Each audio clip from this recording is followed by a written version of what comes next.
So hey மக்களே, this is your VJ Arthur here. இந்த வீடியோல நம்ம எதை பத்தி பார்க்க போறோம் அப்படின்றத பாத்தீங்கன்னா CSK on trouble. எதனால நான் இந்த ஒரு டைட்டில் சூஸ் பண்ணேன் அப்படின்னு பாத்தீங்கன்னா, ரீசெண்டா தான் நம்ம டெவான் கான்வே வந்து இன்ஜுரி ஆகி ரூல்ட் அவுட் ஆகி போயிட்டாரு. ஸோ அவருக்கு பதிலாவே ஒரு ரீப்ளேஸ்மெண்ட் வருவாங்களா அப்படின்றதெல்லாம் வந்து பேசியிருந்தோம்.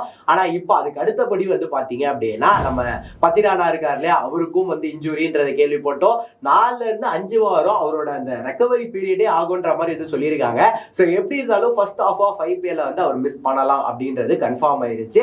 சரி ஓகேப்பா, பத்திரானாலாம் இல்ல, என்னதான் ஒரு லாஸ்ட் இயர் நல்லா ஒர்க் பண்ணி நல்ல விக்கெட்ஸ் எல்லாம் எடுத்து கொடுத்திருந்தாலுமே இந்த வருஷம் நம்ம பேஸ் பிரைஸ்ல வந்து முஸ்தபிசுர் ரஹ்மான 2 கோடி ரூபாய்க்கு எடுத்திருந்தோம் இல்லையா. சோ சிஎஸ்கே முஸ்தபிசுர் ரஹ்மான் எல்லாமே ஒரு காம்போ வந்துச்சுன்னா சேப்பாக்ல ஒரு யூஸ் பண்ற கட்டர்ஸ் எல்லாம் பயங்கரமா இருக்குமே. சரி, முஸ்தபிசுர் ரஹ்மானுக்கு ஒரு நல்ல ஆப்பர்ச்சுனிட்டி அப்படின்னா வந்து பார்த்தோம்.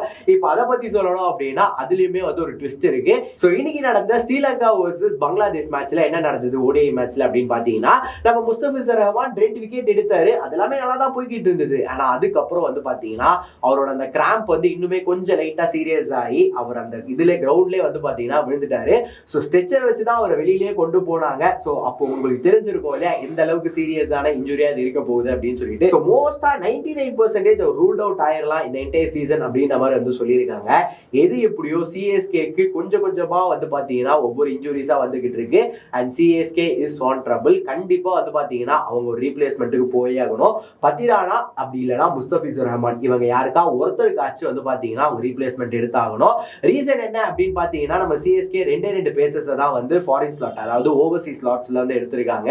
சோ இப்போ அவங்க 2 பேருக்குமே வந்து இன்ஜுரி அப்படின்னும் போது கண்டிப்பா ஒரு ரீப்ளேஸ்மெண்ட் வந்து தேவை. சோ என்னதான் சிஎஸ்கே இந்தியன் பேசர்ஸ் எல்லாம் வச்சிருந்தாலும் ஓவர்சீஸ்ல இருந்து ஒரு பேசர் வராரு அப்படின்னும் போது டீமை வந்து பயங்கரமா அதை ஸ்ட்ரென்தன் பண்ணோம். சோ வெயிட் பண்ணி பார்ப்போம் சிஎஸ்கே என்ன பண்ண போறாங்க அண்ட் யாருக்கு ரீப்ளேஸ்மெண்ட் கொண்டு வர போறாங்க அப்படின்னு சொல்லிட்டு. சோ எந்த பிளேயருக்கு எந்த ரீப்ளேஸ்மெண்ட் கொண்டு வரணும் அப்படின்றத நீங்க மறக்காம கமெண்ட் செக்ஷன்ல கமெண்ட் பண்ணிடுங்க. இந்த வீடியோ உங்க ஃப்ரெண்ட்ஸ்க்கு ஷேர் பண்ணிடுங்க.